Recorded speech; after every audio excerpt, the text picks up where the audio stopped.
افبہذا الحدیث انتم مدہنون، تو لوگوں اس قرآن جیسی شے سے تم سہلنگاری برت رہے ہو، غفلت برت رہے ہو، اس کو سمجھنے کی کوئی مادہ تمہارے اندر نہیں، اس کو پڑھنے کا کوئی شوق تمہارے اندر نہیں رہا، اس کو سمجھنے کے لیے عربی زبان نہیں سیکھ سکتے، انگریزی اتنی پڑھی کہ انگریزوں کو پڑھا دیں، میڈیکل پڑھنے کے لیے 20 برس کی تعلیم چل رہی ہے، 32-33 برس کا آدمی ہو گیا ہے، لڑکا پڑھ رہا ہے ابھی اسپیشلائزیشن کر رہا ہے، کتنا عرصہ، کس لیے؟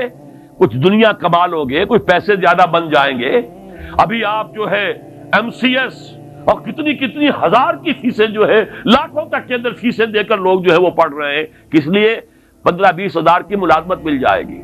قرآن کو سیکھنے کے لیے عربی تم نے نہ سمجھی، عربی نہیں پڑھی، انگریزی جس کے الفابیٹس تم سے جدا، جو 7 سمندر پار کی زبان، وہ تم نے پڑھ لی، اور وہ عربی کہ جس کے حروف وہی ہیں جو تمہاری اپنی زبان کے ہیں، وہ سندھی ہو یا اردو ہو یا فارسی ہو، سب کے حروف تو وہی ہیں، وہی الف با تا ہے، وہ حروف وہی ہیں، وہی داہنے ہاتھ سے لکھے جانے والی بجائے بائیں کے، وہ زبان کے جس کا تمہارا اپنی زبان کا ایک جملہ تم نہیں بول سکتے جس میں لفظ عربی کا نہ ہے، جملہ خود عربی کا لفظ ہے، تمہارا کہاں سے آ گیا لفظ یہ؟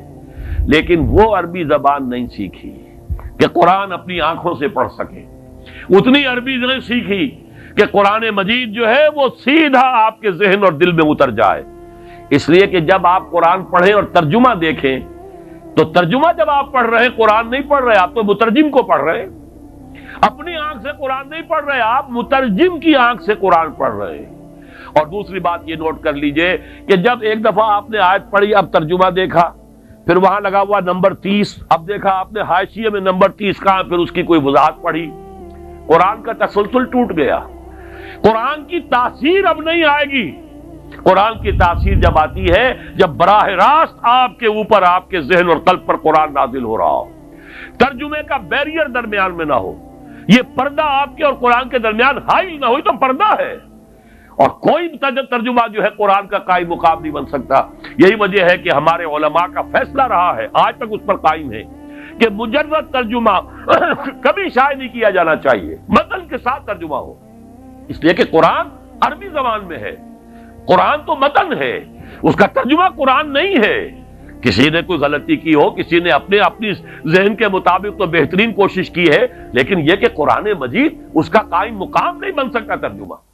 تو فَبِهَذَا الْحَدِيثِ أَنْتُمْ مُدْهِنُونَ، یہ مداہنت تم کر رہے ہو، یہ سستی، یہ سہل انگاری، یہ بے اعتنائی، یہ لاپرواہی اس کتاب سے جس کی شان کیا ہے؟ فَلَا أُقْسِمُ بِمَوَاقِعِ النُّجُومِ وَإِنَّهُ لَقَسَمٌ لَوْ تَعْلَمُونَ عَظِيمٌ إِنَّهُ لَقُرْآنٌ كَرِيمٌ فِي كِتَابٍ مَّكْنُونٍ لَا يَمَسُّهُ إِلَّا الْمُطَهَّرُونَ تَنزِيلٌ مِّن رَّبِّ الْعَالَمِينَ أَفَبِهَذَا الْحَدِيثِ أَنتُم مُّدْهِنُونَ وَتَجْعَلُونَ رِزْقَكُمْ أَنَّكُمْ تُكَذِّبُونَ۔ سخت ترین آیت اب آ گئی، تم نے اپنا نصیب یہ ٹھہرایا ہے کہ قرآن کو جھٹلا رہے ہو۔ آپ کہیں گے یہ تو ہماری بات نہیں ہے، ہم نے تو جھٹلایا نہیں، قرآن کو تو ہم مانتے ہیں، اللہ کا کلام ہے، چومتے بھی ہیں اسے، اس کو بڑے اچھے جزدان میں رکھتے ہیں، اوپر رکھتے ہیں، گر جائے تو پھر یہ کہ اس کا صدقہ دیتے ہیں وغیرہ وغیرہ، ہم نے جھٹلایا تو نہیں۔ لیکن اصل میں ایک جھٹلانا ہے زبان سے، تکذیب قولی، ایک جھٹلانا ہے تکذیب فعلی یا تکذیب حالی۔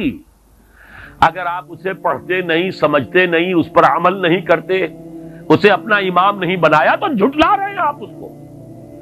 اور یہ بھی کہیں آپ یہ کہہ دیں یہ اپنی طرف سے اتنی سخت بات کہہ رہا ہے، قرآن مجید سے دلیل دیتا ہوں، سورہ جمعہ کی آیت تو یاد ہوگی، مثل الذین حملوا التوراۃ ثم لم يحملوها کمثل الحمار يحمل اسفارا۔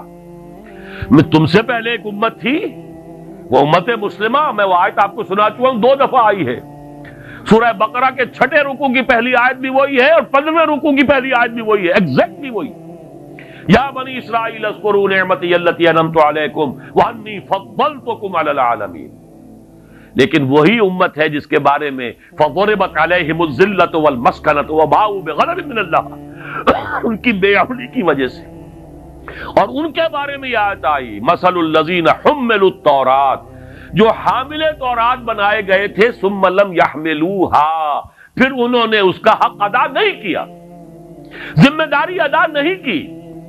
کمثل الحمار یحمل اسفارا، ان کی مثال اس گدھے کی سی ہے جس پر کتابوں کا بوجھ لاد دیا گیا ہو۔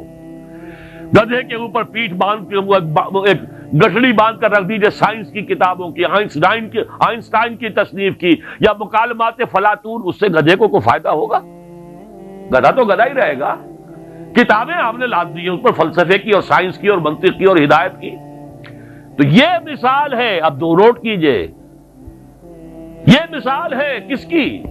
ذالک مثل القوم الذین کذبوا بآیات اللہ، یہ مثال ہے اس قوم کی جس نے اللہ کی آیات کو جھٹلایا۔ کیا یہودیوں نے تورات کو کبھی جھٹلایا؟